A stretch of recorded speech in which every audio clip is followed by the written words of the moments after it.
Hello दोस्तों, मैं हूं अनिला। आज हम सूर के बालकृष्ण का कविता का जो ग्रामर पोर्शन है, जो भाषा अनुशीलन है, आज हम उसे सॉल्व करेंगे। तो इसका सबसे पहला जो क्वेश्चन है वह है, निम्नलिखित शब्दों के तीन तीन समानार्थी शब्द लिखिए। तो इसमें पहला जो शब्द दिया था पग, तो इसके समानार्थी शब्द हैं पैर, पद, चरण। दूसरा शब्द दिया था कमल, इसके समानार्थी शब्द हैं पंकज, नीरज, राजीव। अगला शब्द दिया था इसमें जननी, तो इसके समानार्थी है माँ, माता, अम्बा। अगला शब्द इसमें समानार्थी शब्द गगन, तो इसके समानार्थी शब्द हैं अंबर, आकाश, आसमान। दूसरा प्रश्न है, दिए गए मुहावरों के अर्थ लिखते हुए उनका वाक्यों में प्रयोग कीजिए। पहला, बाल बाल बचना, पहला मुहावरा है। इस मुहावरे का अर्थ है हानि होते होते बचना।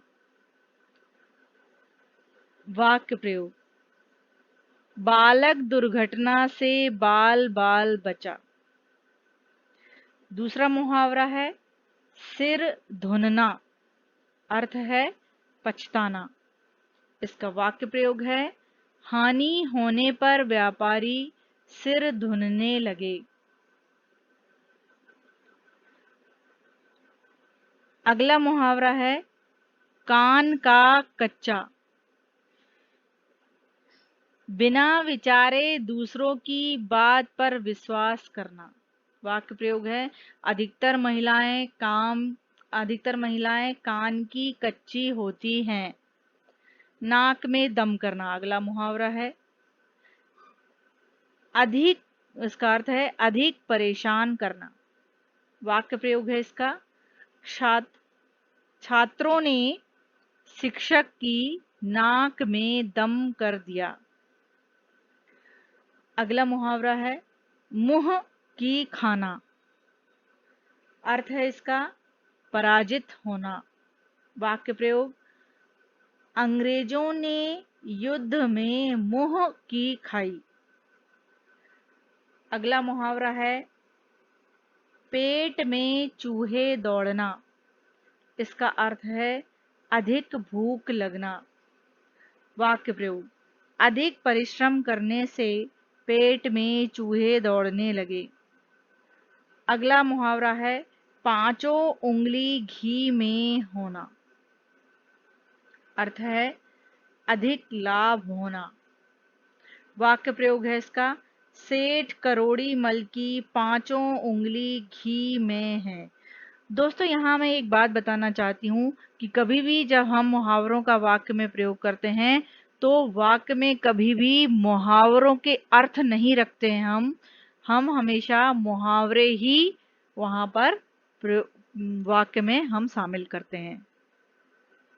अगला प्रश्न है यहाँ पर, निम्नलिखित शब्दों में से तत्सम तद्भव देशज शब्दों को छांटिए। तो इतने सारे यहाँ पर ये शब्द दिए हुए हैं, ये टेबल में आप देख सकते हैं कि यहाँ पर तत्सम शब्द है जननी, पथिक। तद्भव शब्द है मुख, दांत, दूध, घर, कमल। देशज शब्द हैं सांझ, जनी, तनक, गैया, टेव। दोस्तों, कई बार परीक्षा में हमें कुछ अतिरिक्त प्रश्न पूछ लिए जाते हैं, तो इस कविता में से अधिकतर हमें इस कविता का केंद्रीय भाव पूछ लिया जाता है। तो इससे जुड़ा हुआ एक प्रश्न है, यहाँ पर अतिरिक्त प्रश्न है, सूर के बालकृष्ण कविता का केंद्रीय भाव लिखिए। तो यहाँ पर इसका उत्तर है, प्रस्तुत कविता में यशोदा माँ की शिशु परक अभिलाषा का चित्रण किया गया है। माँ यशोदा चाहती हैं कि कब कृष्ण घुटनों के बल चलें कब तोतली बोली में उन्हें संबोधित करें, कब वे अपनी माँ से हट करें, कब अपनी मधुर हंसी बिखेरें। यशोदा माँ की यह आकांक्षाएं शिशु की भाव भंगिमाओं, चेष्टाओं द्वारा वत्सल भाव से प्रेरित हैं। दूसरा जो इसमें कविता में जो पद दिया हुआ था उसी से ये दूसरे अनुच्छेद का ये हमने ये भाव निकाला है। कृष्ण जब थोड़े बड़े हो जाते हैं तो वह गाय चराने के लिए वन में जाना चाहते हैं। यशोदा माँ से अपनी इच्छा प्रकट करते हैं, लेकिन माँ यशोदा उन्हें ऐसा करने से रोकती हैं और वन की कठिनाइयों को बताती हैं।